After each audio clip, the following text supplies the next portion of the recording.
Bueno, buenas tardes a todos los presentes, buenas tardes también a los que se encuentran virtualmente. Hoy tenemos un lujo, ¿no? Tenemos a dos compañeros que son un lujo. Me toca presentarlos. Vamos a darle la palabra primero a Roberto Feletti, que en este momento es secretario administrativo del Senado de la provincia de Buenos Aires, pero que lo hemos visto en un recorrido largo en distintos lugares. Ha sido secretario de Comercio del Ministerio de Desarrollo, secretario de Economía y Hacienda de La Matanza, diputado nacional en la ciudad de Buenos Aires, y en ese estar era el presidente de la Comisión de Presupuesto de Diputados, viceministro de Economía, presidente del Banco Nación. Podemos seguir con la lista. No, pero lo que yo quiero recuperar de eso es, en realidad, ambos son, después la presento a Débora cuando le toque hablar, ambos los reconocemos porque son compañeros, son militantes, son coherentes y además son como una luz para todos los que queremos hacer un seguimiento de trabajo y cómo debemos comportarnos coherentemente en la vida militante. Así que gracias por estar los dos. Roberto, te doy a vos primero la palabra. Bueno, buenas tardes a todos, a todas, a los que estamos conectados virtualmente. Yo no voy a poder girar por ahí de ahí, desde ahí los veo. Para mí es un honor estar aquí porque es el Instituto Patria. Es un honor compartir la mesa con Débora Giorgi, una gran compañera, una gran militante, una gran funcionaria que compartimos muchos espacios durante mucho tiempo, algunos felices y otros no tanto. Claro, porque por ejemplo, ser funcionarios de La Matanza nos permitió aportar nuestra cuota, nuestros conocimientos por la gentileza de Verónica Magario, por la gentileza de Fernando Espinosa, a poder lograr enfrentar a Macri Vidal, que no es poco, y lograr aportar al triunfo electoral de Axel y Verónica contra Vidal. Creo que después la experiencia en la Secretaría de Comercio fue más fallida y más, pero también la vamos a contar por lo menos porque corresponde las cosas que uno le toca vivir. Yo quiero hacer algunas reflexiones antes de pasar el power, rápidas, que es algo que pienso y que me parece que puede ayudar en esta coyuntura. Estamos ante una coyuntura electoral, pero no es una coyuntura electoral. Es algo que define la Argentina por los próximos 10, 15 años. La Argentina está al borde de un cambio estructural. Tiene una coyuntura internacional que uno diría, a pesar de hecho luctuoso como una guerra, pero siempre Argentina esas cosas le dan empuje, un escenario internacional favorable. Porque el conflicto de hegemonía en el mundo, la guerra concretamente y los enfrentamientos que vemos a diario por distintos mecanismos entre China y los Estados Unidos, han puesto en valor los recursos naturales de la Argentina a través de los precios internacionales y su suba. Esa situación, sumada a que somos dueños en nuestro territorio de importantes recursos naturales hoy demandados en el mundo en parte por la crisis de hegemonía, nos coloca en una posición sumamente interesante. Y el tercer factor es que, a diferencia de otras veces, y precisamente por una crisis de hegemonía, existe un bloque económico y político alternativo con mucho volumen, casi una cuarta parte del PIB global, que por lo menos en los inicios está dispuesto a acompañarnos. Y parte de ese bloque lo lidera Lula, que ya generó una experiencia con Néstor muy positiva en torno a un proceso de integración virtuoso. Digo, estas son las oportunidades interesantes. Digo, pocas veces hay un escenario tan favorable para firmar un proyecto nacional. Las sombras es que hay una involución muy grande en la política en general de la Argentina. Hoy ningún país del mundo discute abandonar su moneda. Ningún país del mundo discute la dolarización. Más bien todos los países del mundo quieren abandonar el dólar como moneda en su intercambio. Y nosotros lo estamos discutiendo a la mano de un energúmeno que tiene casi 7 millones de votos. ¿Algún problema tenemos? Y la vicepresidenta de ese energúmeno era alguien que visitaba al dictador Videla. Algún problema estamos teniendo para afrontar este escenario, ¿no? Digo, somos el país que más se endeudó con el Fondo Monetario Internacional. Brasil tuvo como presidente una bestia como Bolsonaro. Ahora no les dijo enamórense de Lagarde. Y ese hombre hoy está circulando y produciendo los hechos que yo acabo de comentar, entre otras cosas. Quiero decir, hay un tema, algo tenemos, algún problema, porque el escenario internacional es muy favorable, el mundo está en una crisis de hegemonía y emerge un bloque que nos es favorable, con un liderazgo en la principal potencia de la región que nos es muy favorable, y nosotros estamos discutiendo si abandonamos el peso. Raro. Alguna cosa hay.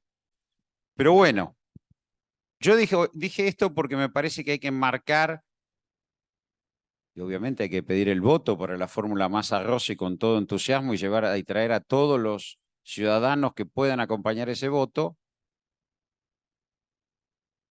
porque estamos en una coyuntura que define cosas para mucho tiempo. Y esto sí yo quiero situarlo como un problema, pero también como una acción. Es imprescindible. Dicho esto, vamos a avanzar y gentilmente acá la compañera me va a pasar la presentación que armamos. En primer lugar, desde los 80, tal vez un poco antes, cuando empieza a resquebrajarse el modelo keynesiano, allá a mediados de los 70, se va instalando una nueva teoría del valor, ¿sí?, que está basada en lo que se llama la preferencia de los consumidores. Es una teoría del valor subjetiva. En realidad, lo que define es que la renta de las empresas puede ser todo lo que pueda instalarse en los mercados. Es decir, la posibilidad de trasladar al mercado el precio es infinita, en tanto y en cuanto del otro lado haya consumidores que me permitan pagar lo que yo quiero y me den ganancias. No es cierto que hay una preferencia de consumidores. No hay tal preferencia de los consumidores.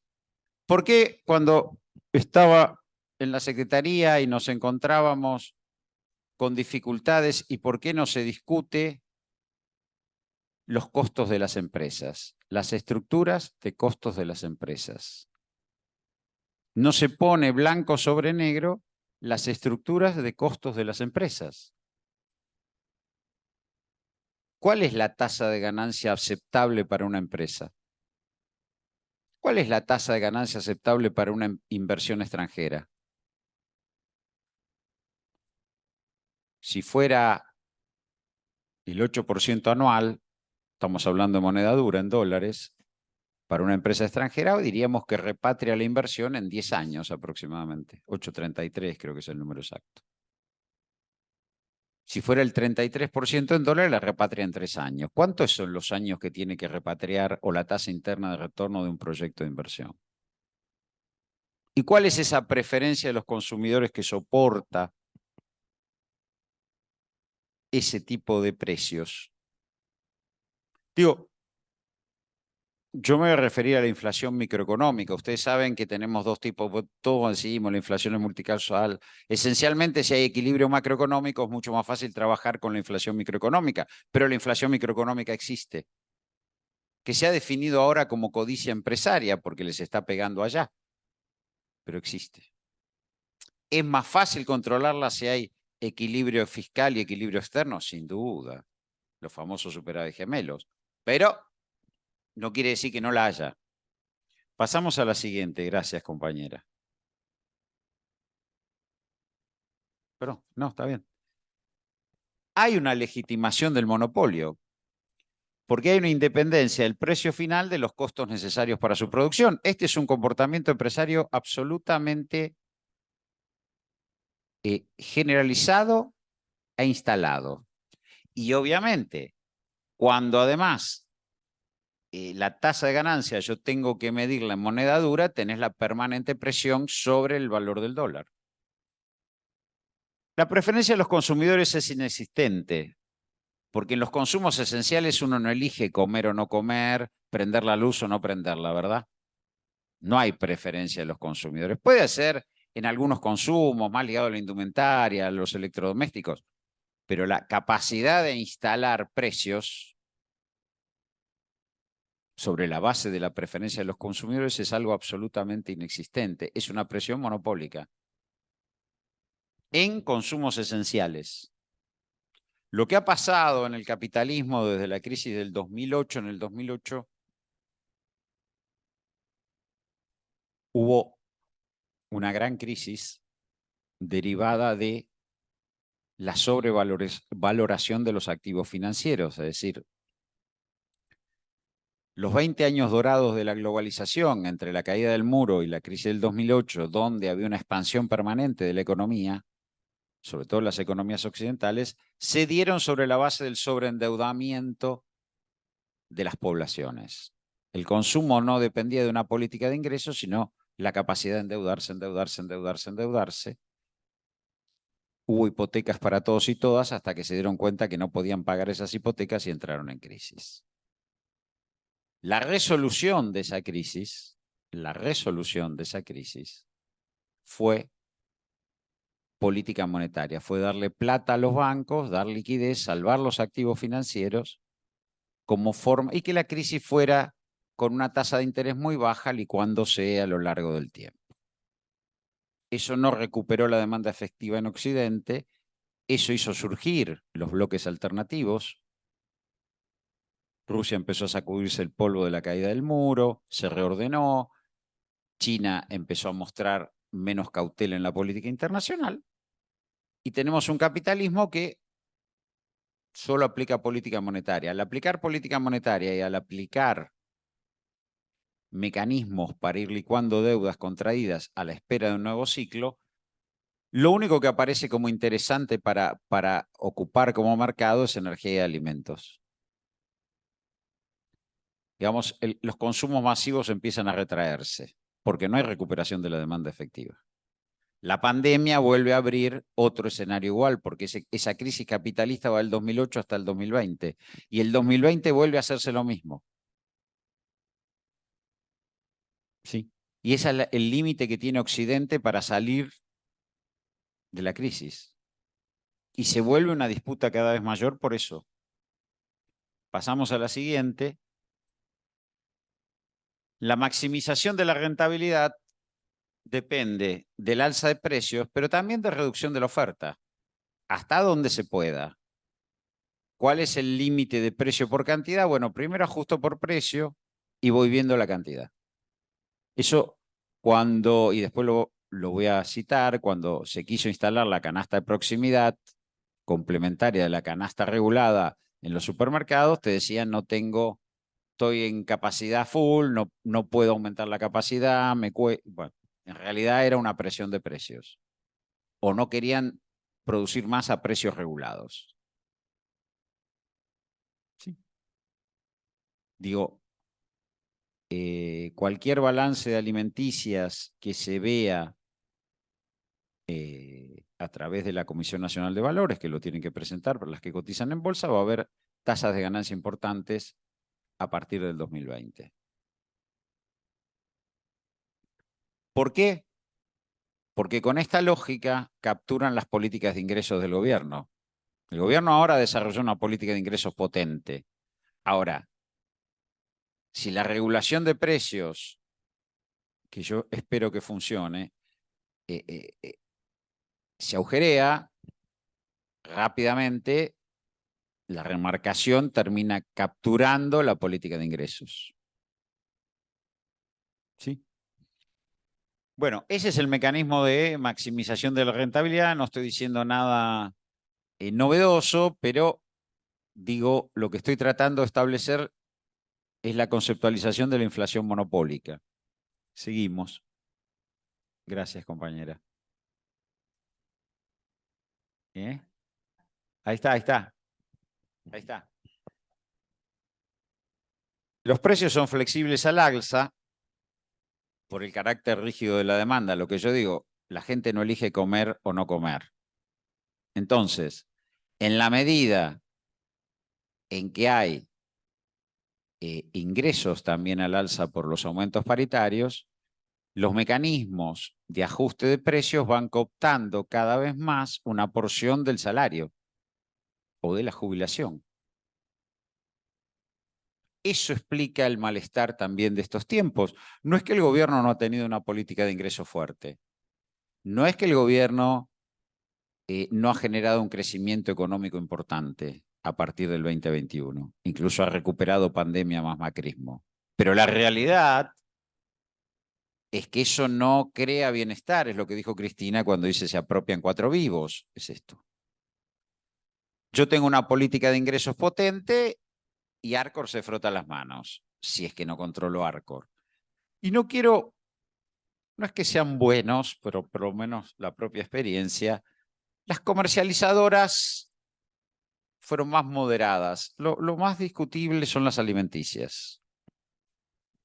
Bueno, las cantidades son flexibles a la baja porque también, digo, de hecho, el presidente de los frigoríficos exportadores dijo, los argentinos tienen una dieta de excelencia. Entonces, en la medida en que yo puedo aumentar precios y bajar cantidad, voy pudiendo sustituir productos y bajando la calidad de la canasta de los argentinos. Con lo cual, los esfuerzos de política de ingresos muchas veces terminan subsidiando tasas de rentabilidad monopólica. Que esta es una de las tensiones que hay. Y ese es un tema. Bueno, seguimos. Hay un desvínculo de los planes de negocios del tejido social en que realizan la actividad. No buscan ganar más mercado interno. Van viendo cómo van ajustando precios y van ajustando la cantidad en función de los mecanismos. Este es el comportamiento enfrentario. Y hay un enfrentamiento sistemático contra cualquier intento de regulación estatal. Esto es así, por experiencia propia de los que estamos acá sentados. Sí, los golpes, el no nombramiento de Débora, los ataques de Clarín, las columnas de Bonelli, digo, todo eso forma parte de eso. No regulación y imaginar el mercado interno en función de mi capacidad de producción y ver qué repaga una inversión. ¿Puedo ampliar la oferta? Sí. ¿Y cuánto repaga? Y bueno, veo. ¿Sí? En consumos esenciales, esta es la mayor discusión que tenemos. Es decir, el desplazamiento del interés empresario a los consumos esenciales después de la crisis del 2008 y la afinación de la conducta monopólica sobre esos consumos esenciales, capaces de cooptar políticas de ingresos. Estas son, no pasa solo en la Argentina, lo que pasa es que en Argentina, al mismo modo que decía antes, está agudizado estas discusiones, están muy agudizadas. Por lo menos mi experiencia personal, yo hacía 10 años que no era secretario de Estado cuando me tocó ir a la Secretaría de Comercio. Y los empresarios 10 años después eran otros en su comportamiento con el Estado. Evidentemente el macrismo no había pasado en vano. Los había empoderado, los hacía sentir más fuertes, menos controlables.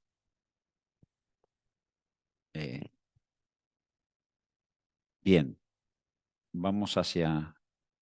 Ahí pasaste todo el power. No, ahí.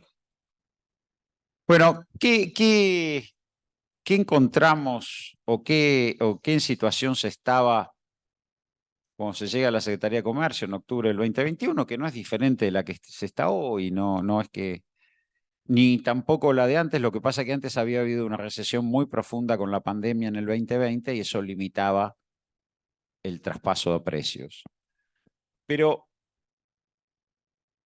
había una inflación monopólica que impactaba sobre los productos procesados, los productos de góndola, los productos elaborados, los productos que es esta capacidad de decidir. Pero también aparece, y aparece con la guerra, y ese es el lado B de la guerra, una inflación internacional. Ucrania, productor de girasol, Ucrania, productor de trigo, Ucrania, productor de maíz, salen del mercado, Rusia también, que genera un impacto sobre aceites, harinas, todos consumos básicos. Maíz como forraje. Y no hay, y ahora lo vamos a ver, una discusión de fondo sobre un plan de contingencia frente a ese impacto y frente a la guerra. Digo, en el seno del gobierno. Bueno, la política, y acá cuando llegamos con, acá sí llegamos con Débora, lo que encontramos era un desborde inflacionario post-elecciones, y la decisión fue aplicar una canasta regulada que tuviera una correlación con la canasta básica, para que la política de ingresos se asegurara, o por lo menos tratar de asegurar 1.500 productos que tuvieran una correlación con las políticas de ingresos que en ese momento se estaban dando entre Paso y General. Y en los productos frescos, bueno, el desacople de precios. Y eso fue en la contingencia de la guerra cuando se reclamaba ampliar los derechos de exportación.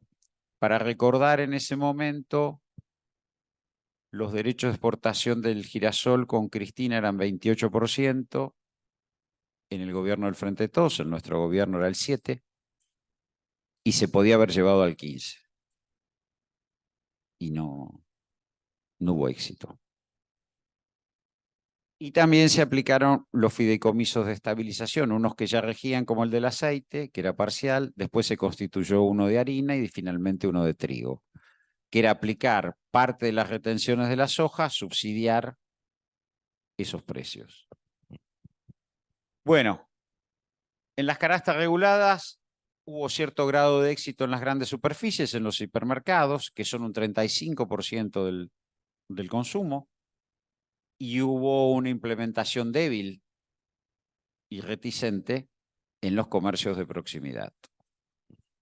¿Qué pasaba con las canastas reguladas en los hipermercados? Bueno, podíamos controlar abastecimiento y precio en las áreas metropolitanas y contábamos con el Consejo Federal de Comercio Interior que acompañaban a las grandes capitales de provincia, porque también a las gobernaciones, incluso las de la oposición, le interesaba que hubiera canastas reguladas. Ahora, ¿eso qué provocaba? Un desplazamiento de las ventas hacia las grandes superficies y una tensión con los comercios de proximidad, y sobre todo los que dieron el primer paso fueron los supermercados chinos y después se sumaron los almacenes. Ahora, nunca, y me hago cargo, pudimos implementar la canasta de proximidad, porque cuando llegaba la hora de abastecerla, no la abastecían. Sí abastecían porque sabían que podíamos regular las grandes superficies y también porque los supermercados daban el alerta porque no querían quedar expuestos, pero no abastecían los comercios de proximidad. Yo, por lo menos, asumo mi fracaso solo, yo solo, no. No podíamos avanzar en las canastas de proximidad. Y ahí es donde uno ve el comportamiento de las alimenticias. Estoy full capacity, no puedo, no llego, no quiero precios regulados. Es muy sorprendente que no haya una aceptación social a que si tenemos una oferta monopólica de un insumo esencial como son los alimentos, no se acepte que tenga que haber regulaciones. ¿No? Digo, las tarifas se acepta, las regulaciones más allá de Aranguren, pero digo, se aceptan que tiene que haber regulaciones. Ahora, una oferta de consumo esencial, como son los alimentos, que Débora lo debe tener más claro que yo, pero no son más de 30 empresas oferentes, si uno empieza a medir muy fino lo que hay, salvo que se diversifique, esa oferta es una herejía regularla. Armar una canasta de precios y productos que uno pudiera regular cada 3 meses se convierte en una discusión furibunda. Digo, esto también hay que pensarlo como debilidad del Estado, por lo menos desde nuestra propia experiencia. Pero la canasta de grandes superficies funcionó, después vamos a ver algunos números, pero la canasta de comercios de proximidad, no. Y ahí es donde, que son 2/3 del abastecimiento, comienza la discusión y el resquebrajamiento de los programas. Seguimos.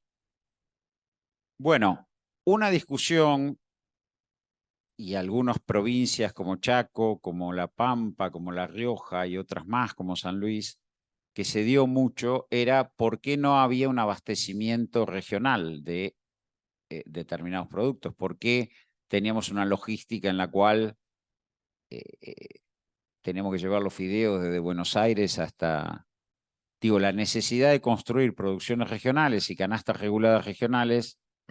Bueno, algunas provincias lo han ensayado con distintos grados de éxito. Ahora, también es cierto que las grandes cadenas alimenticias intervienen en esas discusiones e intervienen en los abastecimientos de un modo complejo. Pero digo, una alternativa de desregulación monopólica o una alternativa de regulación monopólica es la construcción de producciones regionales que abastezcan los mercados internos regionales. Eso me parece que es una de las alternativas. Acá todo el mundo, o todos tendríamos que preguntarnos, es la intervención estatal directa. Nosotros miramos lo que pasaba en Brasil y México y hay empresas estatales de comercialización y producción que intervienen en consumos básicos. Bien, relevamos esos. Ahora, tampoco entre tantas otras iniciativas. No teníamos éxito. No. Tampoco pudimos con la empresa estatal de alimentos, pero digo, de comercialización de alimentos, pero digo, me parece que es una discusión. Es una discusión, por un lado, el impulso a las producciones regionales de autoabastecimiento, sus propios mercados internos. Y por el otro, me parece que la discusión de la intervención estatal en consumos básicos que se articule con el desacople y con las canastas reguladas debiera estar. Debiera estar. Yo no sé qué va a pasar ahora con el crackdown, si realmente finalmente el Banco Nación compra una porción accionaria, esperemos que sí, pero bueno, me parece que la presencia estatal, y está en México y está en Brasil, digo porque no estamos hablando de Corea del Norte, tampoco tendría problema en hablarlo, pero quiero decir, está en México y Brasil la intervención en la regulación de alimentos desde el Estado.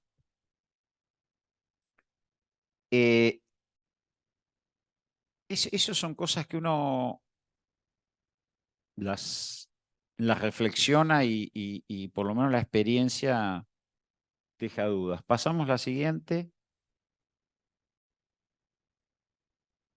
Bueno, acá también en las canastas reguladas de productos frescos, complementario al congelamiento o la primera instalación de 1.500 productos, se elaboró los cortes, 7 cortes de carne, y se elaboró canasta de frutas y verduras para paliar la estacionalidad. Y también aquí el abastecimiento en las grandes superficies fue fuerte, fue potente, se cumplió para las fiestas, para fin de año. Los cortes regulados del 2021 funcionaron muy bien, fueron muy demandados, lo cual no es cierto que la gente le es indiferente consumir carne de vaca, ¿eh? Se vendía 1.000.000 de toneladas por día de esos cortes, previo a la Navidad y previo al Año Nuevo. Pero no penetra los comercios de proximidad, no.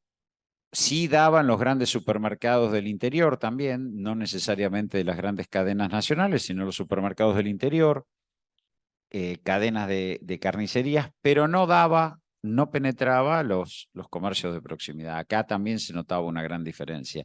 Esto también tiene que ver con el desarrollo de mecanismos de faena, frigorífico y demás más locales y no concentrados. Bueno, otra. Canasta regulada, bueno, esto es lo que nosotros nos habíamos planteado como política objetivo cuando llegamos a la Secretaría con Débora, que era lograr una canasta regulada que equiparara la canasta básica y produjera esto, la reducción de indigencia. La pobreza es algo más complejo, pero la reducción de indigencia, que es una canasta alimentaria, debiera producirse. No sería tan imposible lograrlo, menos en este país. Digo, es un calce de regulaciones y de piso de regulación. Bueno, y esto por último es el ingreso per cápita o el coeficiente Gini. Si se fijan, el ingreso viene, a pesar de que Paula también hizo un gran trabajo, Paula Español, y congeló y trabajó mucho. Si se fijan, la distribución, el coeficiente, cuanto más se acerca a 0, mejor es, cuanto más se acerca a 1, peor es. Vienen 0,44, 0,45, 0,44, hasta que si nos paramos de golpe en el último trimestre del 2021 con el congelamiento, hay una caída fuerte, una mejora fuerte. Esa mejora fuerte tiene que ver con el congelamiento y con una política de ingresos de ese momento que la oposición degradó como plan platita. Pero digo, esa relación es la que también ellos niegan. No es cierto que se fracasa en términos de distribución. Vuelve a subir con el precio de la carne, vuelve a bajar con los fideicomisos de harina, pan y demás, y luego vuelve a ir rebotando. Digo, y sobre todo la sequía pega mal en el primer trimestre. Pero a lo que voy con esto son varias cosas. Primero, el comportamiento empresario es un comportamiento centrado en no transparentar sus costos, instalar precios monopólicos o precios en el mercado hasta donde eso se pueda, emparándose en la preferencia de los consumidores, y está hoy concentrado en consumos básicos, que creo que ese es el problema del descontento más grande. Aún cuando haya habido mejoras, sin duda las políticas de ingresos fueron potentes, el proceso que supone que la paritaria se vaya a llenar el changuito genera mucho descontento. Sí, que se coman porciones de salario cada vez mayores en consumos básicos genera descontento y además debilita el mercado interno, porque obviamente si el salario tiene resto para indumentaria, para recreación, para electrodomésticos, es otra historia.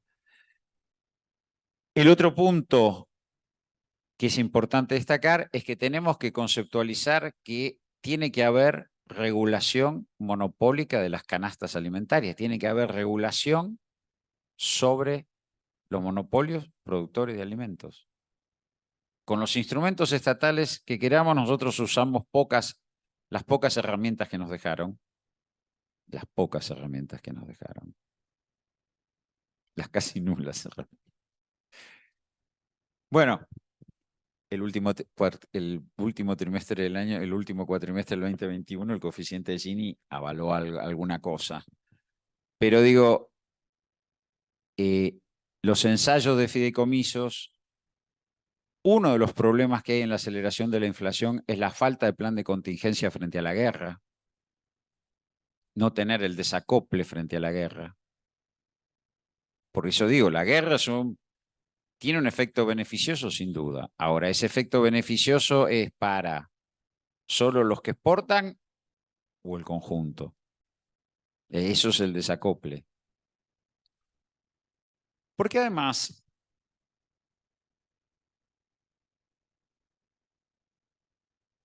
uno puede explicar y discutir con el pueblo argentino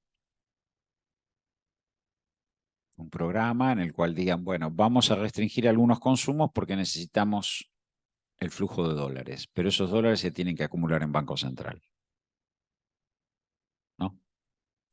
Uno podría decirlo, de hecho, los planes del Congreso de la Productividad, hay muchas discusiones que dio Perón pasado los 50, tenían que ver con decir, bueno, tratemos de ordenar un poco y vamos a ir a un escenario más cómodo. Bueno, tampoco. Quiero decir, la regulación monopólica sobre alimentos tiene que estar. Los instrumentos pueden ser varios, pero hay que asegurar una canasta que guarde relación con la canasta básica y que se regule y que no se coma el salario. O la jubilación, digo, me refiero a los ingresos populares. Digo salario, estamos caracterizando ingresos populares. Estas son discusiones que me parece que hay que tener hacia adelante. Sobre todo porque el país va a cambiar y mucho. Y va a haber holgura en divisas. Pero la presión sobre los alimentos va a seguir existiendo. Y el otro punto es articular, porque somos un país federal, una canasta básica que también incorpore a las producciones regionales y desconcentre y baje los costos logísticos del abastecimiento. Me parece que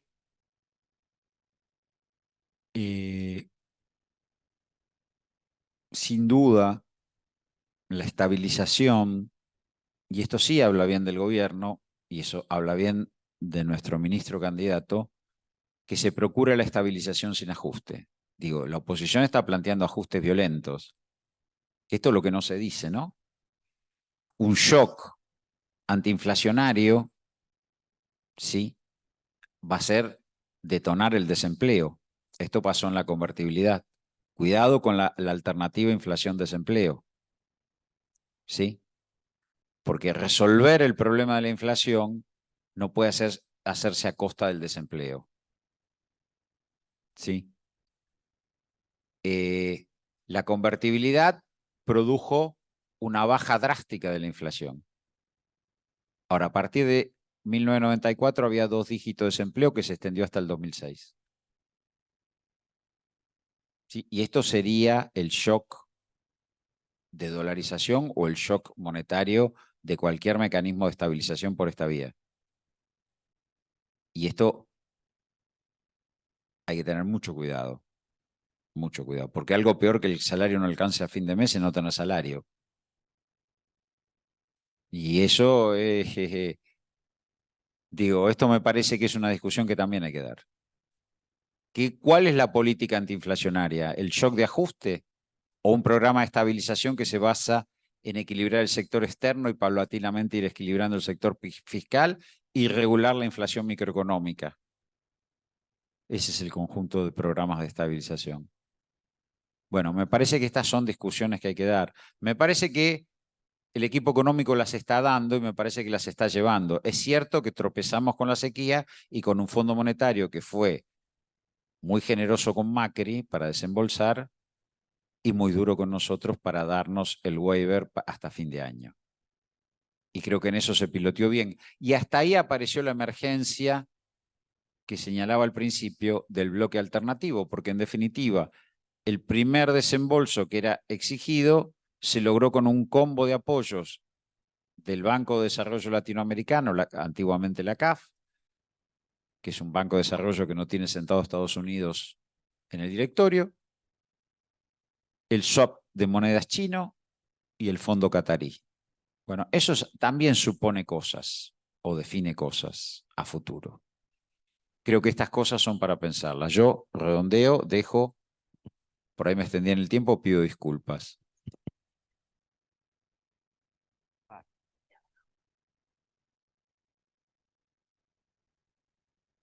Bueno, gracias. Vayan pensando, las preguntas las dejamos para el final. Y si no se alcanzan a contestar todos, vamos a tomar nota de las preguntas, se las vamos a pasar a nuestros oradores, ellos nos las van a contestar y nosotros las vamos a subir al foro. Bueno, ahora vamos a presentar a Débora. Sos Débora, viste que no te dice Débora Giorgi. Todo el mundo dice Débora y se sabe que habla de vos. Es economista, sí. Es economista, es actualmente la ministra de Producción, no, fue ministra de Producción en Provincia de Buenos Aires, fue ministra de Industria 7 años, más o menos con Cristina, y hoy actualmente es la secretaria de Producción de La Matanza. Todos esos cargos fue la primera mujer que los ocupó. O sea que tiene un plus feminista la presencia de Débora. Así que Débora, todo tuyo. No, por favor.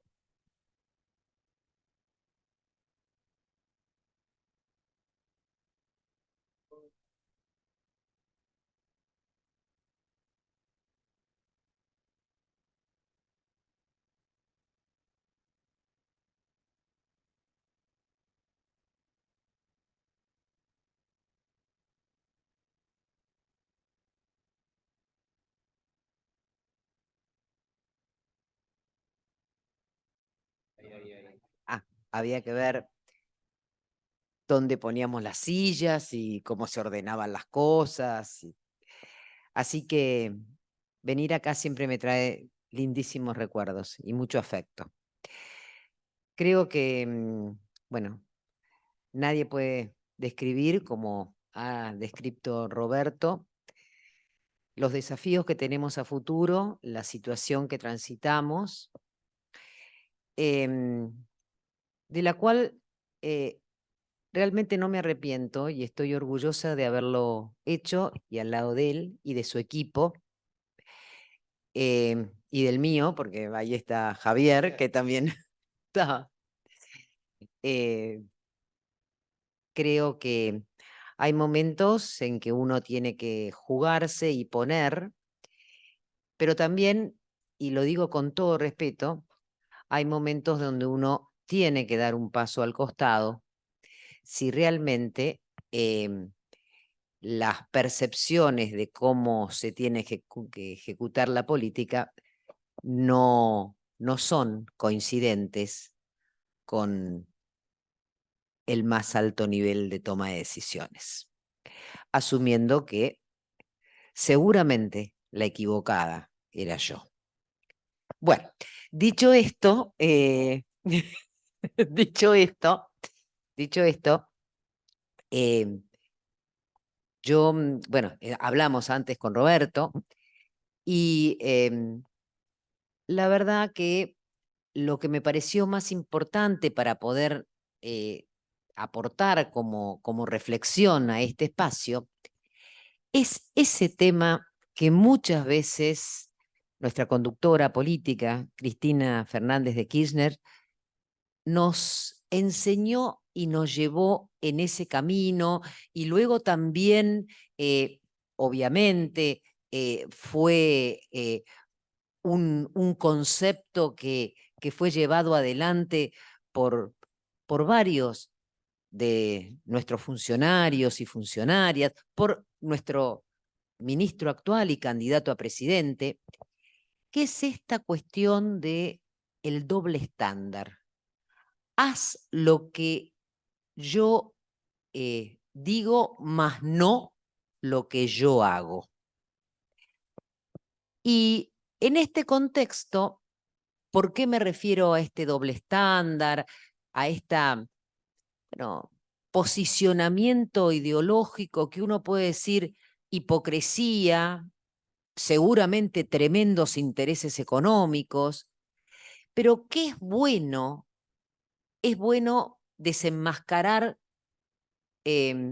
porque si no, en esta visión ideológica, desreguladora, aperturista, de Estado ausente, de nuestros pibes y pibas que se van por Ezeiza a los países desarrollados y que ahí el mundo es todo color de rosa porque ellos hacen todas las cosas bien, hay realmente una mentira atroz, atroz. Y realmente creo que una labor de militancia es desmentirlos. Es desmentirlos en lenguaje llano y fácil. Y entonces empiezo por la primera. A ver, ¿qué cosas vamos a desmentir? Política industrial, mala palabra. Sí, pareciera que tener un Estado presente que determine una política industrial que se define como una acción de gobierno que busca un cambio estructural en la actividad económica en función de distintos objetivos, en función de impulsar la innovación, la productividad, las exportaciones, una mejor calidad de trabajo, la inserción internacional, que tiene condicionantes generalmente ex ante, porque si no, bueno, puede acceder a esta, digamos, o esta política está hecha para las pymes o está hecha para las empresas de desarrollo agroindustrial, que puede tener condicionantes o va a tener ex post, es decir, que tiene que cumplirnos si realmente hay incentivos vinculados a una política industrial, que puede tener incentivos financieros, fiscales, o simplemente esa presencia más codo a codo de un Estado presente, que a veces es difícil de conseguir, porque no se crean que es fácil tener el asesoramiento del Estado, la capacitación, el acompañamiento, la comprensión de los problemas para luego sí accionar en su efecto. Y muchas veces ese accionar tiene que ver con el tema de los monopolios. Yo, mientras lo escuchaba, la excelente exposición de Roberto, decía, mirá, pucha, digo, ¿no? Se va a generar el juicio más importante de una tecnológica en Estados Unidos contra Google, ¿no? Ya está preparado. Yo no vi ningún americano arrancándose los pelos pensando que como no tiene Google el buscador y lo van a... Y además, ¿por qué es ese juicio? Porque se consideró que Google, pagándole cifras cuantiosas a Apple, Samsung, a distintos diseñadores de procesadores en las distintas marcas de los dispositivos móviles y netbooks y demás dispositivos electrónicos, al pagarle para que usen Google como buscador, no evitó la competencia. Entonces es monopólico y puede tener una de esas multas de las que recuerden y que se pagan, se pagan. Con esto quiero empezar lo del doble estándar. Cuando digo, bueno, política industrial, mala palabra, cuando digo intervenir con lo que Roberto muy elegantemente llamó desacople, es derechos de exportación y determinadas acciones como impuestos a la importación específicos, derechos específicos, antidumping, antisubsidios, vinculados a la importación. Cuando decimos, no, yo voy a defender digamos, como se planteó acá, diferencia de, digamos, que el comercio pueda ser en otras monedas que no fuera el dólar. Y ahí en los BRICS hay una gran puerta, como se comentó. Pero también voy a defender los derechos de la agremiación sindical. Y también voy a seguir con la bandera que significa para la redistribución del ingreso identificar los países fiscales, los paraísos fiscales, perdón, en esos países combatir la evasión, la ilusión y tratar de que este mundo, donde el 1% de la población tiene el 50% de la riqueza, que está generando realmente un amesetamiento en el crecimiento internacional y problemas graves en los países desarrollados, sea una bandera o un eje de nuestra política. Si yo digo todo eso junto, seguramente soy una cuca, honradamente, a todo honor, ¿no? Una cuca a todo honor. Débora, la cuca, ¿no? Entonces, que muchas veces no es oportuna. Bueno, dicho esto, bueno, no es un buen momento, ¿viste? Yo no tengo buenos momentos, pero bueno, dicho esto, voy a mostrar muy rápidamente, creo que a todo hay que ponerle, pero más en este momento, y lo que yo busco es que esto se milite. Cuando alguien, no sé, en el colectivo, en el almacén, en la reunión familiar, empieza con esto delirio, no, porque en Estados Unidos, no, porque en Europa. Estos dos gráficos que tengo aquí, la verdad los saqué del último artículo de Dani Rodrik, ¿no? Dani Rodrik es un exponente que defiende la política industrial, pero de la más pura cepa de la intelectualidad norteamericana. Entonces está diciendo en este momento, che, pucha, la política industrial está avanzando o la utilización de herramienta de política industrial está creciendo a lo loco después de la pandemia. Estas niñitas que ustedes ven, hay una base de datos que se llama GTA, ¿no? Que es realmente lo que identifica son las acciones en 147 países que están orientadas a modificar la estructura de la actividad económica en orden justamente a producir un cambio en el perfil productivo, que dicho sea de paso, es el camino de la redistribución del ingreso, tomando la clase de Matías, que vi en la clase 2 de la vez pasada. Bueno, y Milagro. Ahora, fíjense ustedes lo que es la cantidad de acciones de política industrial desde el 2010 hasta el 2020. Prácticamente, cuando uno dice las intervenciones, ¿y esto qué son? Esto es en los países del G20. Fíjense, obviamente estará China, sí, pero está Alemania, está Francia, está Estados Unidos. Fíjense cuando dicen, además, bueno, y dentro de todas las acciones de política, la industrial, la que está orientada a generar valor agregado, a generar puestos de trabajo, a generar arraigo, federalizar, reubicar el ordenamiento territorial, porque también esos son desafíos a partir de la crisis ambiental que tienen los países desarrollados. Guarda, guarda. ¿Y cuáles? Y el envejecimiento poblacional, y etcétera, etcétera. Ahora, fíjense, de ser el 5%, está prácticamente entre el 40 o 48%. Es decir, sin lugar a duda, en el norte, en los países desarrollados, hacer política industrial es moneda corriente. Ustedes miran a esta mujer que viene a decir, y especialmente después de la pandemia. Bueno, pero es importante tenerlo en cuenta. El otro, por favor, Moni. Bueno, en ¿qué es lo que plantea? Dice, bueno, pero veamos las acciones de política industrial. Yo ahí puse países G20.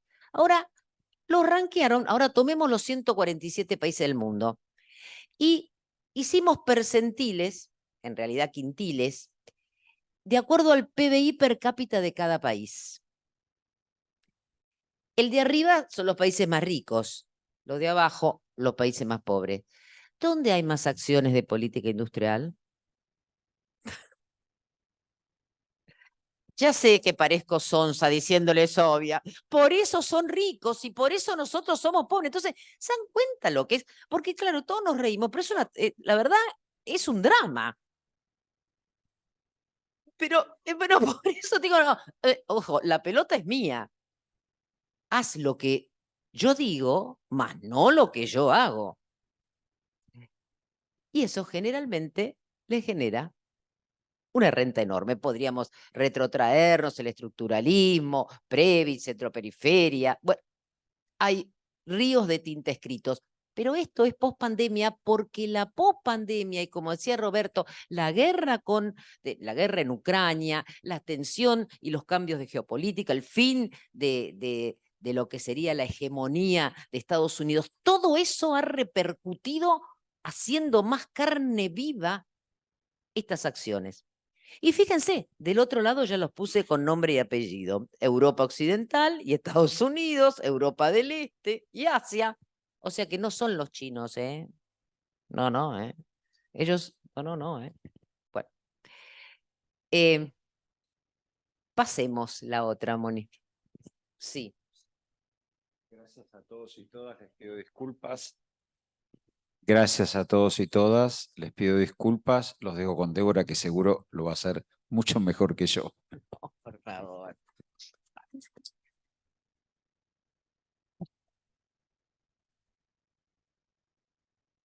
Bueno, voy a venir acá y así Diana viene. Ahí está. Bueno, voy a venir acá, voy a sacar. Vení, no sé si querés, Diana, subir. Ahí está. Vení, ¿podés? Listo.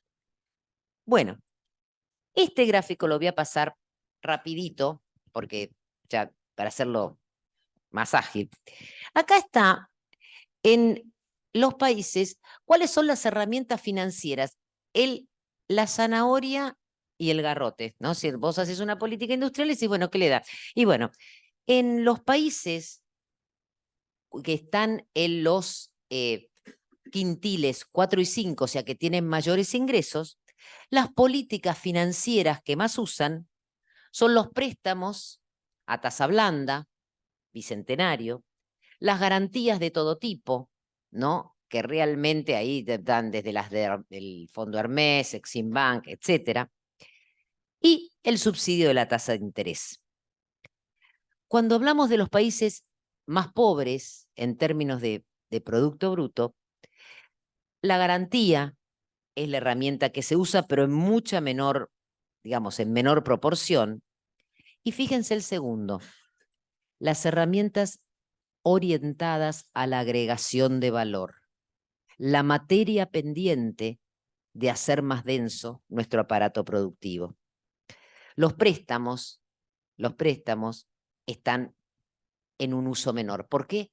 Simplemente porque no tenemos financiamiento, simplemente porque la escasez de capital financiero en un marco de restricciones permanentes a partir de este proceso de empujar a los países del tercer mundo a una primarización constante en los shocks externos presentes, hace que tener plata para prestar y para hacer política industrial y cualquier política sea más caro para nosotros.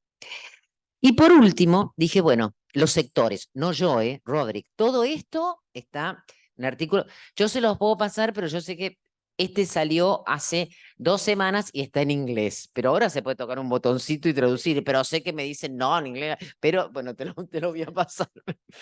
Pero la verdad tiene 2 semanas y no lo encontré sin traducir, pero vale la pena. Y cuando uno habla de sectores, tanto la primera cuestión que uno nota es la siguiente.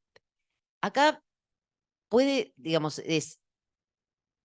este cuadro está diciendo que se puede usar más de una política industrial por sector. Está hecho con esa mentalidad, diciendo, bueno, ¿a qué sectores se priorizan los países ricos? ¿A qué sectores se priorizan los países más pobres? Y bueno, y hay cómo son la cantidad de políticas financieras o herramientas que se utilizan. Y lo que queda mostrado es que tanto en los ricos como en los pobres tener una industria que desarrolle bienes de capital, que va desde los bienes de capital mecánicos, eléctricos, las centrales nucleares, el equipamiento médico, es prioritario.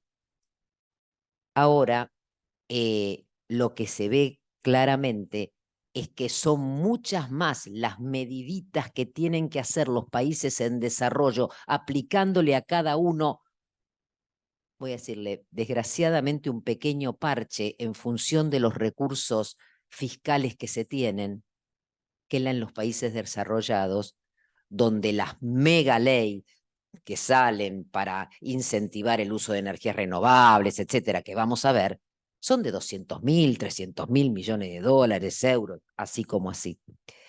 Y la segunda cuestión es que en los países desarrollados uno tiene el sector alimentos y la multiplicidad de sectores más marcado como objetivo de desarrollo. En los países más pobres sigue estando lo que son confecciones como una de los sectores a proteger, a incentivar, y es por el tema de la necesidad de ocupar mano de obra y por la necesidad de federalizar el crecimiento, ¿no? Y los vehículos siguen siendo atractivos en uno y en otro segmento. Dicho esto, creo que quedó muy claro el primer punto que podía mostrar. La política industrial es moneda corriente, se potenció a partir de la pandemia, del cambio geopolítico, de la guerra en Ucrania, y se usa más en los países desarrollados que en los países en desarrollo. Y a nosotros nos cuesta muchísimo más alcanzar esos objetivos. Ahora vayamos a otro mito, el comercio. Habrán escuchado partidarios de la derecha decir, no, pero esto es anti-OMC.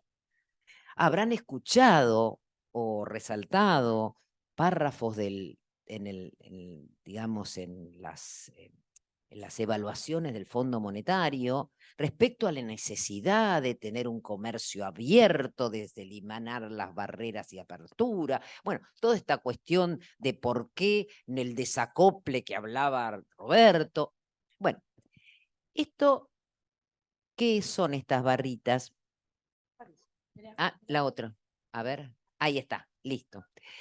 Estas barritas lo que muestran es las restricciones al comercio que fueron impuestas en 147 países desde el 2009 hasta la fecha. Y en el último año, o sea, el último año que está graficado, que es el 2022, respecto al 19 se triplicaron. ¿Dónde está el libre comercio? Y encima la parte amarilla, aparte de que soy de Boca y lo digo ahora que se fue Roberto, furiosamente de Boca, empiezan a aparecer las restricciones al comercio de servicios. Ahí está la cuestión, ahí está la batalla del futuro. No solamente tiene que ver con los fletes y la logística, tiene que ver con el desarrollo de la innovación, con la ciencia, con la tecnología, con lo que es la batalla final en esa hegemonía perdida, ¿no? Entre Estados Unidos y China. Y luego, muy rápidamente, cómo los BRICS abren una puerta a esta cuestión de no solamente el mundo ha triplicado las barreras al comercio y se concentra en los países desarrollados, sino que también aparece un BRIC ampliado, donde China y Rusia, con un comercio de 190.000 millones de dólares, el 80% lo hacen rublos, yuan. Los 45.000 millones de dólares que comercian Rusia e India, en una parte no menor, es en rupias y rublos. Se está por firmar un acuerdo entre Turquía y Rusia para lograr esos 100.000 millones de dólares de comercio y que gran parte sea en la lira turca y en el rublo ruso. Brasil está trabajando con China para lograr un aumento importante de su comercio en sus propias monedas. Y nosotros queremos dolarizar, ¿no? Dejemos todo lo macro de lado, la pérdida del señoriaje, el engaño para la gente, la pérdida de los ingresos. Es que estamos contra el mundo. O sea, a contramano. Entonces, cuando alguien nos diga, no, no, no, guarda, esto es lo que está pasando ahora. Seguimos. Luego traje, no, a ver, para. Tiene vida propia. Esta. Traje algunos ejemplos muy rápidos de política industrial. Cuando yo dije a nosotros nos cuesta tanto, ¿viste? Y realmente, ¿y por dónde pasa la tendencia de futuro? Y tiene que ver mucho con la cuestión ambiental y y la recuperación y reestructuración de sectores vinculados tanto a la energía renovable, al sector salud, a las mejores condiciones de empleo. Entonces, por ejemplo, la Unión Europea, en el año 2023, sacó el Pacto Verde, se llama, dentro de lo cual hay una política industrial, contaminación cero hacia el 2050, no más emisiones de dióxido de carbono en Europa en el 2050. Solo un número, 280.000 millones de euros. Estados Unidos y la Biden, la ley de reducción de la inflación. Sí, subió los impuestos, muy bien, a las corporaciones por más de 700.000 millones de dólares. Ahora gastó casi 400.000 en mejorar el acceso al sistema de salud, especialmente para las poblaciones latinas y de menores ingresos, mantuvo y extendió el menor valor de los medicamentos y subsidió la producción de energías renovables. Y se generó un superávit, o se generará un superávit a lo largo de 10 años de alrededor más de 200.000 millones de dólares. Ahora, ustedes saben que a estas empresas que están subsidiando para la producción de energías renovables, eólica, la plataforma de hidrógeno, solar, geotérmica, etcétera, etcétera, ¿saben qué les están exigiendo? Además del cumplimiento de los programas, los tiempos de generación de los mega, etcétera. Bueno, yo les voy a decir, que tengan guardería. Sí, que tengan guardería, que aseguren una condición de trabajo saludable para sus trabajadores y trabajadoras.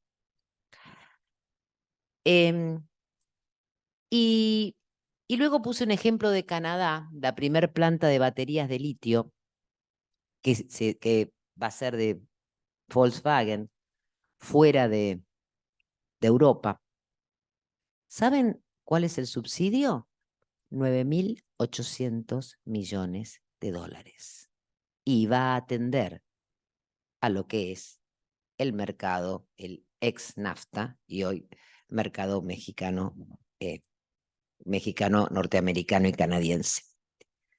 Y esto muestra dos fenómenos. No solamente la pandemia instó a usar política industrial para traer para adentro insumos estratégicos, porque sabemos que tenemos que ser, porque cuando vimos que Estados Unidos y Francia se peleaban por barbijos, ahí dijimos, no, acá está pasando algo insólito, ¿no? Entonces, hubo una definición de sectores estratégicos, y viene la próxima, es así, y voy a hablar de uno, los famosos microchips, ¿no? O semiconductores. Y ahí hubo una definición de venir y los vamos a producir en mi país, o es en el país de cada uno. Pero también hubo una revalorización de la regionalización. Con la pandemia, los puertos en crisis, ¿Se acuerdan la política COVID-0 de todo Asia, especialmente en China? Días y meses atrasados los barcos, incapacidad de poder transportar. Entonces, y bueno, estar cerquita y no sé, no me dará la maximización de la rentabilidad, pero está acá a tiro de hombro. Entonces la regionalización comenzó a tener fuerza. México y el Canadá son dos favorecidos de estas políticas, sector automotriz. Y lo mismo el sudeste asiático. Y es una bandera nuestra que lo sea nuestro Mercosur y Mercosur ampliado. Hoy más que nunca. Con esta nueva impronta, hoy ya no es tan fácil, no, pero lo hago y lo termino de hacer en China.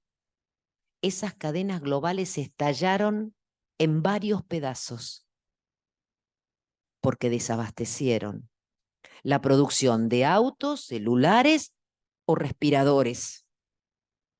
Dijeron, eso no pasa más. Y acá traje un grafiquito de qué pasaba. Estos son los microprocesadores, los semiconductores, lo que necesitan, el alma de todos estos aparatitos. Están los más sofisticados que se utilizan para armas de defensa, están los más comunes de uso masivo que tienen desde el celular, la compu o no sé, hoy en día hasta el lavarropa. Y ustedes lo que ven es cómo Estados Unidos se había quedado con el diseño de los microprocesadores y los semiconductores, ¿no? Pero era mucho más barato producirlos primero en China y después en Taiwán, ¿no? Entonces, fíjense que al inicio, cuando en el año 1990, Europa y Estados Unidos producían alrededor del 40% cada una de los microprocesadores. Estoy redondeando. Hoy tienen el 12% y el 9%. Y están en una franca puja por subir esos valores al 20% en cada uno de los bloques. Por ejemplo, que ahí está, Biden tiene 3 leyes orientadas, la última, la ley CHIPS y de ciencia y tecnología, y entre las 3 son 280.000 millones de dólares para que Tesla venga, para que TSML venga, para que produzcan en Ohio, en Arizona, en Nueva York, los microprocesadores y semiconductores. Europa no se queda atrás y en el plan Pacto Verde aparecen de repente ya 10.000 millones de dólares para la asignación de incentivos en este sentido. Entonces, ¿cómo que no hay política industrial? Además es a ver, lo que yo quiero plantear es que es irrenunciable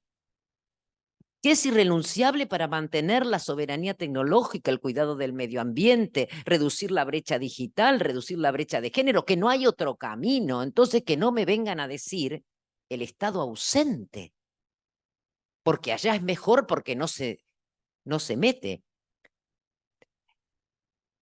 La próxima.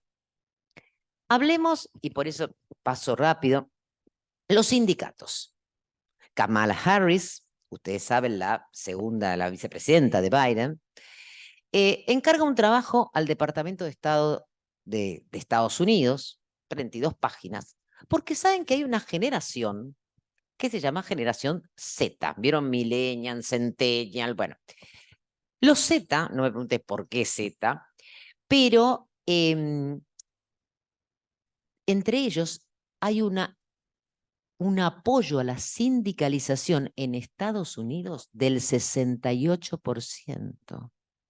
¿Por qué? Porque se dan cuenta que cuando están sindicalizados tienen entre el 10 y el 15% de mayor ocupación, porque tienen mejores salarios, porque tienen reconocimiento de un horario más adecuado, porque tienen compensaciones de su derecho laboral. Y así aparecieron los jóvenes que muchos llamaron Stroke October, las huelgas de octubre, que fueron las famosas huelgas de Starbucks, UPS y Amazon. Pues bien, para los jóvenes y las jóvenes de Estados Unidos, sindicalizarse es lo correcto. Estamos hablando en segmentos de 18 a 34 años. Y nosotros queremos acabar con las paritarias. Entonces, bueno, la conjunción de varias cuestiones, la pandemia, que realmente visibilizó la importancia de aquellos que trabajan en logística y que están en contacto con el público y que son esenciales.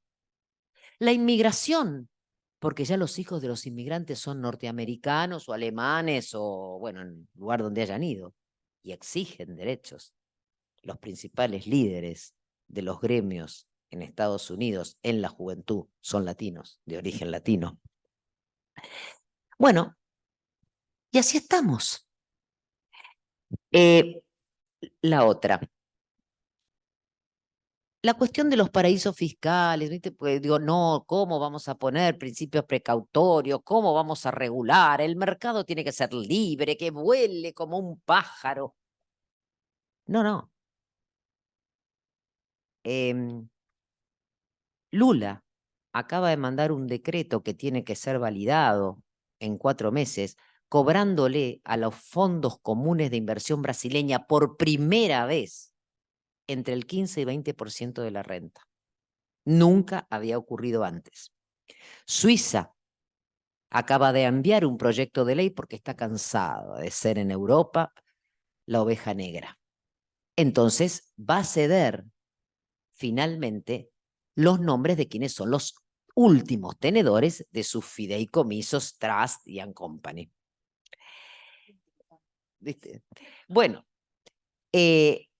la ONU acaba de aceptar un documento de los países en desarrollo criticando al G20, no tuvo mucha difusión, diciendo, che, yo me acuerdo cuando la acompañaba Cristina, desde el 2010 que están con todo esto, 2010 que estamos con todo esto, que ibas a comprar el impuesto global, que íbamos a identificar las guaridas fiscales. ¿Y qué pasó? Nada. Y cuando nosotros quisimos poner el impuesto solidario, directamente. Bueno, y la última, y para terminar, viendo este ejercicio, pero también el futuro. Argentina tiene enormes desafíos. Uno de ellos es desmitificar el conjunto de no verdades, digamos, que nos plantean. Y que claramente como contracara tienen enormes transferencias de ingresos que van en contra del título de la clase, de la redistribución. Ahora también, cuando estamos pensando en una política industrial, estamos ahora hablando ya de una política de desarrollo en el tiempo, donde converjan el desarrollo económico, el desarrollo humano y el desarrollo sostenible. En el marco de esas 3 conjunciones y esas 3 interacciones, aparece el sentido de una política industrial que tenemos que llevar adelante, donde sea sustentable ambientalmente, sustentable desde el punto de vista de la equidad en la distribución que genera, no derrama, genera, y también desde el punto de vista de que genera las ganancias, las rentabilidades propias para tener una reinversión en el marco de un sector público que orienta, pero que trabaja codo a codo con el privado. Y que este lado de la filmina, que habla de industria de 5.0, de eficiencia, de competitividad. Es imposible esquivar este sendero. Y tenemos un aparato científico tecnológico que está bien encaminado. Y las oportunidades son enormes, pero tenemos que tener claro cómo fortalecer este Estado haciéndolo ágil, haciéndolo creativo, haciéndolo consistente en un contexto internacional desde la visión de la defensa de nuestros propios intereses, de los argentinos y las argentinas y de nuestra patria grande. Muchísimas gracias a todos y todas.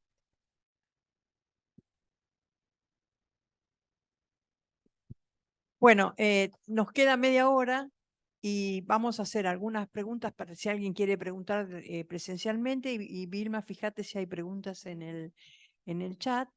No sé si algunos de ustedes, o Diego Vilma, ok. ¿Alguien presencialmente querría hacer una consulta, una pregunta, un comentario? Si no, fijémonos en el chat si hay alguna pregunta. Si hay alguna pregunta les comento, para Roberto, yo ya había acordado con él que las tomábamos, se las pasábamos a él las contestaba y las subíamos al foro para que poder tenerlas, porque tenía otra actividad y se tenía que ir antes. Así que bueno, a ver, está todo el mundo callado en la boca, nadie se anima a hablar.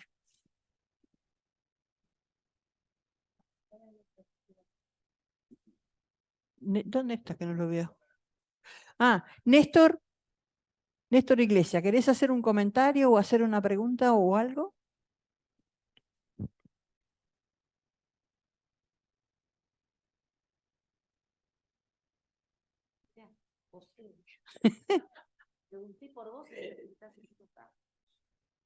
A ver, Néstor Iglesias, ¿nos escucha? ¿No? Está muteado. A ver, permitan que se desmutee, por favor. Necesito encontrarlo. Néstor Iglesias. Sí. ¿Nombre? Nosotros lo vemos al lado tuyo. Ahí está. No, vos lo ves al lado mío, pero yo lo tengo que encontrar en la pantalla. Por favor, pongan la manito en la pantalla, así los ubican rápidamente. Los que quieran decir algo, pongan ahí lo encontró. Buenas tardes, Débora. Realmente sin palabras me dejaste, porque la exposición fue tan clara, pero tan precisa y tan acorde con lo que estamos observando, no con la precisión y con la profundidad que vos nos comunicaste, pero sí ese tufillo a, digamos, injusticia que se nota en el tratamiento de las políticas industriales en nuestras periferias y en los países centrales. Hacía mención a Taiwán y cómo están bombardeando ahora a esta empresa tan importante que es productora de chips, Nvidia, si no estoy equivocado, se llama Nvidia, y que creo que tiene muchísimo que ver con el gravísimo problema geopolítico que está alrededor del Mar de China, donde se han ido corriendo de a poco tropas militares de China continental, no solamente, según ellos dicen, con motivos de entrenamiento, hacer movimientos de entrenamiento para los militares. Me parece que están fortaleciendo toda una zona que puede ser un conflicto muy grande en breve lapso, y las repercusiones que puede tener a nivel internacional, porque se produciría un desabastecimiento de chips que repercutiría en toda la comunidad, digamos, industrial. Te consulto sobre tu visión al respecto. A ver, Néstor, claramente, cuando Biden saca, yo nombré 3 leyes, la última, la Chips y Ciencia y Tecnología, dando, entre las 3 son 280.000 millones de dólares de incentivos. En la última específicamente hay alrededor de 39.000 para la erradicación de empresas en Estados Unidos. Una es Nvidia, la otra TSM. También está Intel, radicación, para que la fabricación esté en Estados Unidos, justamente define lo que vos decís, el problema geopolítico que significaría un conflicto donde Taiwán, que prácticamente está produciendo más de 1/3, fabricando más de 1/3 de los chips, sea, bueno, mantenga un conflicto bélico con China en el mar de la China. Por lo tanto, esa es la decisión por la cual justifica, entre otras, tanto Biden como la Unión Europea, estos subsidios referidos a lo que hoy es una pieza fundamental para el desarrollo, diría, de la actividad humana y que ha generado gravísimos problemas durante la pandemia y luego un año y medio posterior a la pandemia, ¿no? No fue inmediato, porque a eso se sumó, como pasa siempre, o sea, no solamente las fábricas cerradas por el COVID-0 de todo lo que es el sudeste asiático, sino se incendió una fábrica en Taiwán, o sea, cuando se sobrecarga, ¿no? Obviamente se producen los accidentes. Con otra cuestión, todos nos transformamos, empezamos a demandar un 30, 40 o 50% más de chips en nuestras vidas, porque ahora todos, digamos, ¿quién no tiene el celular? ¿Quién no tiene mal o bien la compu? ¿Cómo la cuestión de la comunicación a distancia se transformó, incorporó a millones que si no, no hubieran aprendido ni el home banking, ni ninguna de estas cuestiones, o lo hubieran hecho gradualmente y no de un día para el otro como tuvimos que hacerlo. Pero lo comparto, sí, Néstor. Por favor, a los que están en el Zoom, si quieren decir algo, la manito, pongan la manito si lo identificamos para desmutearlo. Y presencial todavía nadie se anima a hacer ningún comentario. No importa 4. Yo quería hacer un comentario también. Bueno, Aprovecho que tengo el micrófono. Bueno, muy bien. Bueno, buenas tardes. Nada, un placer escucharte. A ver, es magistral lo que hablas, está buenísimo. Todo lo que dijiste es lo que se tiene que hacer, lo que está bien. Yo creo que hay que bajarlo un poco a lo que es la militancia. Hay que estructurar un poco a la militancia con el tema de empoderar todo este conocimiento. Yo me dedico a las cooperativas, trato de desarrollarlas, trato de hacer flujo productivo, 5S, implementando sistemas que los hagan competitivos y que estén dentro del desarrollo productivo desde una cooperativa, ¿no? De la humilde cooperativa. El tema es que por ahí hay cosas que suceden dentro de la militancia que cuando uno habla de esto, quizás es un marciano. Entonces, creo que hay que estructurar esta escuela del militante, llevarla con los procesos productivos, llevarla con procesos económicos, no solamente quedarnos en la rosca. Pues nos quedamos en la rosca, hablar mal de uno, hablar mal del otro, acomodarse acá, acomodarse allá, y esto no sucede. Entonces, tratemos de generar esto. Yo propongo armar escuelas que capaciten a los compañeros, que desarrollen este ambiente productivo, más que nada para generar el día de mañana esa necesidad que tenemos de lo que es la mano de obra genuina, ¿no? Más allá de tener esa capacitación, de generar y pelear por los microchips, yo creo que sillas seguimos necesitando. Entonces, bajemos a lo que hoy somos capaces de hacer y a lo inmediato hacia los compañeros para generar una fuente de trabajo, hacer mesas, hacer sillas, bueno, todo eso no se habla. No hay un sistema productivo, hay cosas que quedan muy en el aire y hay que tener réplica de esto, porque lo que falla es la comunicación. Tenemos estos ejemplos, te tenemos a vos para hablarnos y ser tan claro y tan directo que si no nos comunicamos entre nosotros, ahí es donde perdemos la batalla. Porque la batalla se da en la tele, se da en un montón de lugares donde todas estas cosas no salen. Entonces, quedamos expuestos. quedamos expuestos como persona, como militante, como estudiante. Tenemos este loco que quiere ser presidente. En la Jaureche, ayer me encuentro a 5 militantes de Milei en la puerta y vos me decís, en la Jaureche, una universidad creada por Néstor y Cristina, los tenemos que sacar a patadas, literalmente, a patadas por Calchaquí. Y están parados ahí, entonces nosotros mismos los estamos dejando avanzar en un sector donde tenemos que ser incómodos. Vuelvo a la palabra incómodo, lo dijo Cristina, hay que ser incómodos, no podemos ser obsecuentes de toda esta locura. Entonces, nada, hablo más que nada para llevar la militancia y también para ser parte de esta comunicación. Que haya más réplica de lo que hoy sucedió esta tarde acá en el Patria. Gracias. Gracias a vos. ¿Tu nombre? Martín. A ver, Martín, gracias por tu reflexión, totalmente válida. Ahora, yo trabajo en La Matanza, Martín, ¿eh?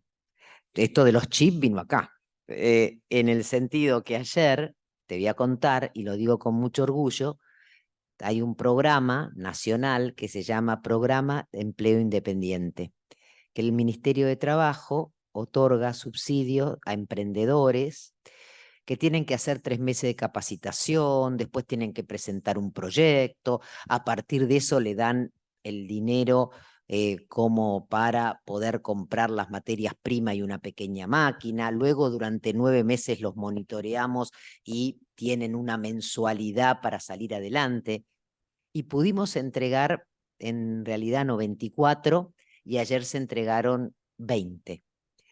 Y la verdad que hay tejido, pastas, compañeros y compañeras que estaban trabajando, compañeros en este caso, en la construcción, y que están emocionados porque pueden hacer lo que les gusta en la vida, que es tener una pequeñita fábrica de pasta, y con eso le puede dar, están el hermano, él, y cada uno tiene 4 pibes, y pueden llevar la familia adelante. Y hay muebles, y hay artesanías, y hay velas, y les damos los lugares en las plazas de La Matanza, para que tengan ferias como Dios manda, con acceso gratuito, con las comodidades, sin que nadie se haga el vivo donde no debe. Y también, y lo voy a decir, hemos ido a tocar la puerta a Carrefour y a Chango Más para que nos sigan espacios donde puedan vender cuando la gente sale y entra y bueno, quiere comprar un regalito, una billutería, y los tenemos. Y se están capacitando en cursos con la UNLAM y también usando FONCAP. A ver, ¿qué te quiero decir? Yo entiendo lo que vos estás planteando y entiendo que, digamos, algo pasa y algún problema tenemos. Lo dijo Roberto en 2 o 3 oportunidades en sus charlas. Creo que eso significa esmerarnos más, seguir explicando más, seguir hablando más, no sé, plantearle desde que se levanta la mañana hasta que se acuesta la noche, cuántas veces, entre comillas, el Estado estuvo presente en su vida y qué va a hacer si eso no ocurre, pero no por el miedo, sino te levantaste, mandaste el pibe al colegio, bueno, el voucher no existe en una parte, fuiste, no sé, después fuiste a la salita y llevaste a tu vieja que le tomaran la presión, no, digamos, bueno, eso tampoco. Tomaste un boleto de colectivo que va a costar 4 veces.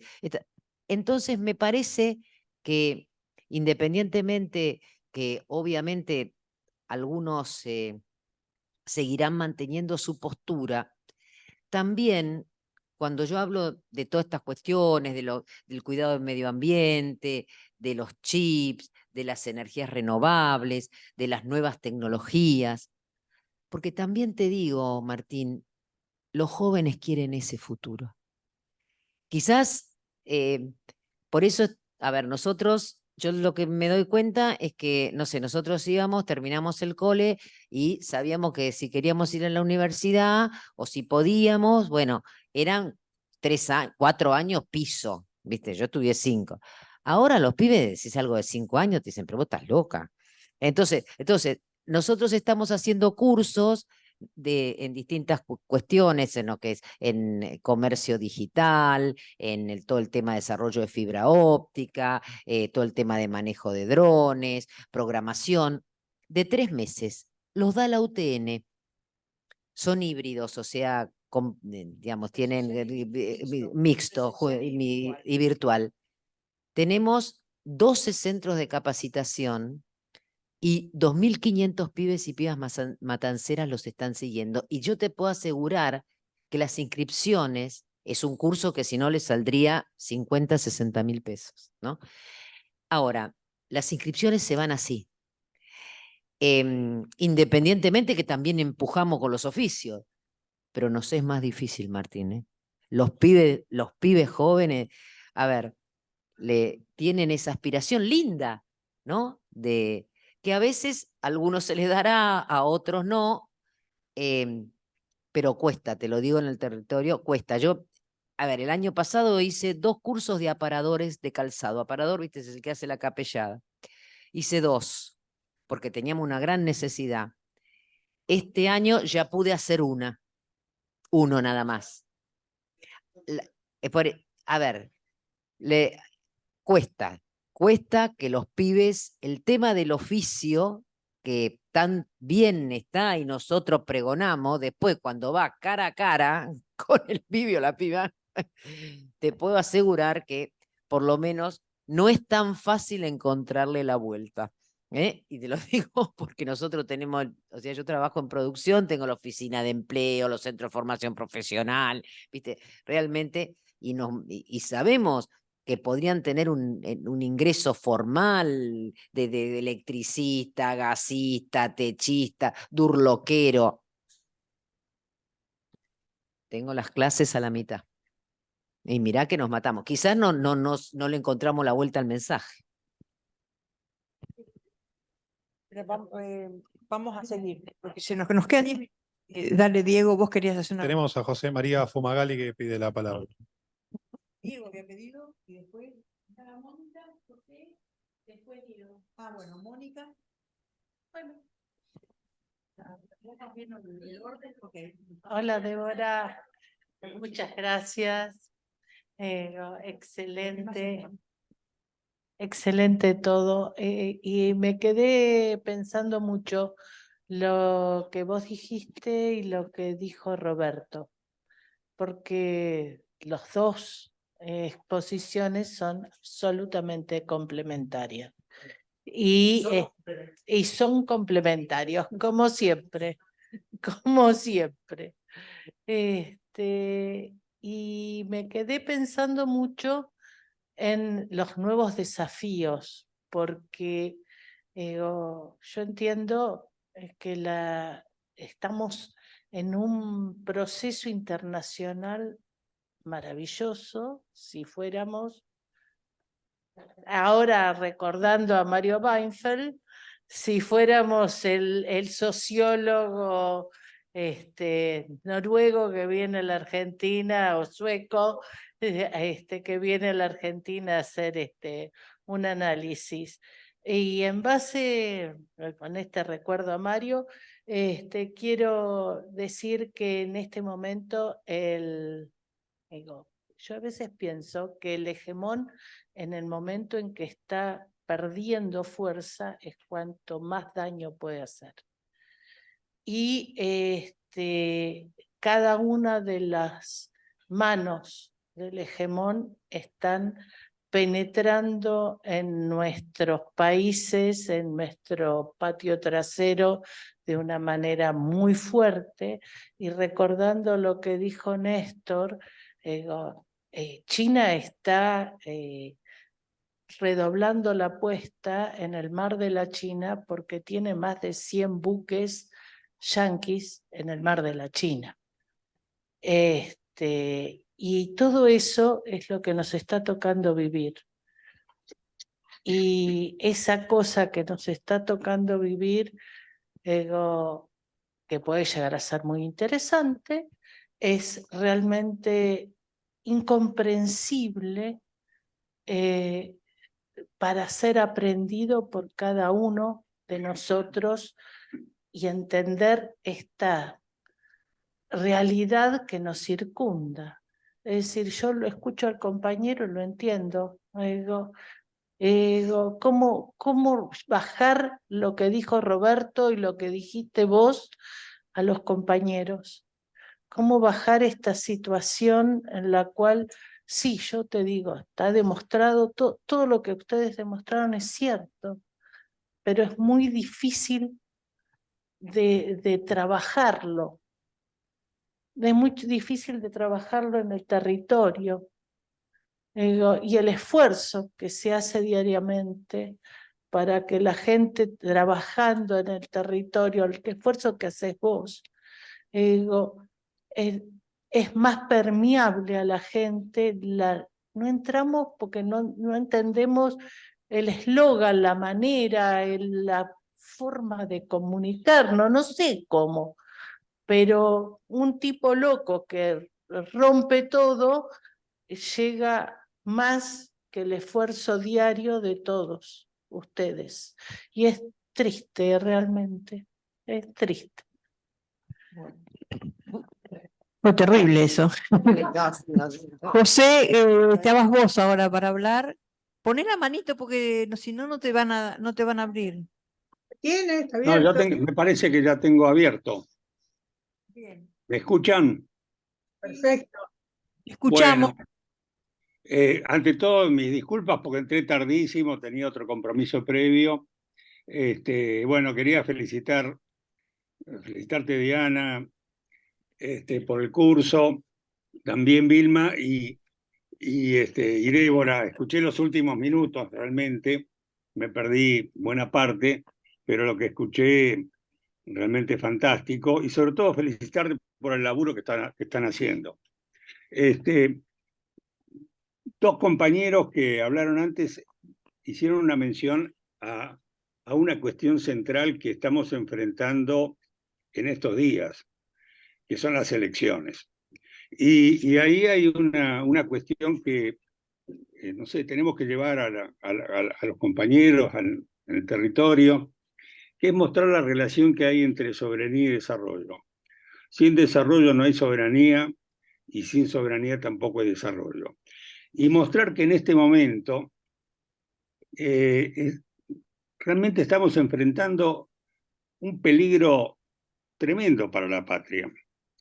El riesgo de dejar de ser una patria para volver a ser una colonia. Cuando hay candidatos que dicen que hay que entregar Malvinas, y lo dicen dos de los principales candidatos, que no interesa, que no importa tener moneda, que hay que abrir el mercado interno a la competencia. Son todas cuestiones que hacen a esta disyuntiva, si queremos una patria o queremos volver a ser una colonia. Me parece que es un tema que hay que plantearle cara a cara a los compañeros para tratar de superar esta coyuntura electoral que viene realmente muy complicada.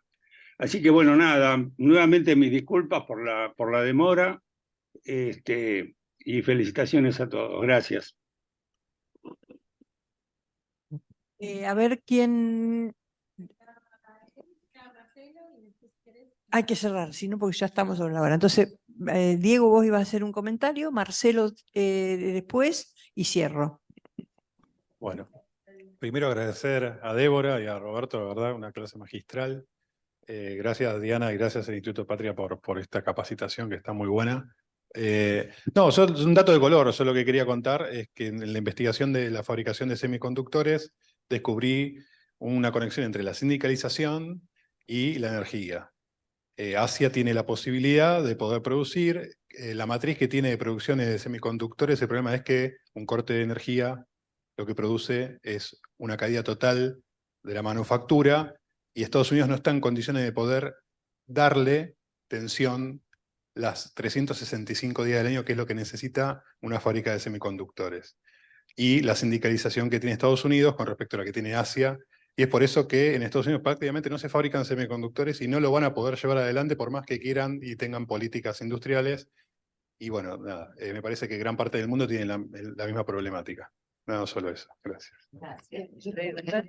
No, muy interesante el tema. Realmente las leyes están vigentes y tienen realmente montos importantes de incentivos disponibles.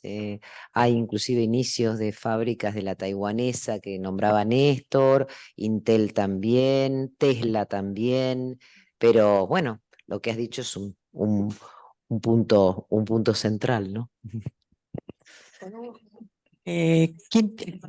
Marcelo, sí, eso es Sí. el último. Perfecto. Bueno, yo en principio quiero felicitarlos por el nivel que están teniendo estas charlas. Quiero agradecer los contribuyentes de hoy, me pareció fantástico. Y quiero decir, yo soy argentino que hace 30 años vivo en Holanda. Y de hace 30 años que viviendo en Holanda no encuentro las palabras exactas para definir lo que Débora hoy explicó, digamos, lo que se ha explicado, digamos, cómo se mide de otra manera lo que pasa en Holanda o lo que pasa en Europa y lo que pasa en Argentina. Y siempre discutiendo con gente me encuentro con falta de palabras y de medios de explicar. Y creo que hoy he aprendido muchísimo sobre eso. Así que quiero utilizarlo. Muchísimas gracias y siguen adelante. Bueno, gracias a vos. Bueno, las preguntas, si quedó alguna en el chat, después las vamos a mandar a nuestros disertantes para que nos las respondan. Les quiero agradecer a los que están en el Zoom, les quiero agradecer a los presenciales, les quiero agradecer a Roberto y a Débora, que cuando los llamé, en 2 segundos me dijeron, por supuesto.